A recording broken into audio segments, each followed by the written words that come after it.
అక్కా చెల్లెల అనురాగం అంటూ స్టార్ట్ అయిన పడమటి సంధ్యారాగం సీరియల్‌లో ఇద్దరు అక్కా చెల్లెల మధ్య అయితే ఫుల్ ఫైటింగ్ అయితే నడుస్తుంది. ఆద్యకి, రామలక్ష్మికి మధ్యలో. ఆద్య అయితే రఘురామ్ ఉన్న ఇంటికైతే వస్తది రామాతో మాట్లాడడానికి. రామ అయితే మాట్లాడడానికి రెడీగా ఉండదు. పద్మ అయితే అన్నం తిన్న కడుగు నీళ్ళు తీసుకుపోయి ఆద్య మొహం మీద పోస్తండి. ఈ సీన్ చూసి ఎంత వరస్ట్‌గా భలే పాపం అనిపించేస్తది అసలు ఆద్య ఫేస్ చూసి అసల.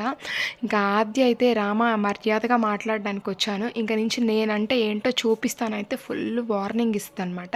అసలు మొన్నటి ఎపిసోడ్‌లో రామలక్ష్మి అయితే వాళ్ళ అత్తయ్యల మాటలు విని ఆద్య పైన సీరియస్‌గా వెళ్ళి ఆద్యను కొట్టి ఆద్య మాటలు వినకుండా గందరగోళంగా తిడతదనమాట. ఫస్ట్ అసలు తను చెప్పేది వినాలి కదా!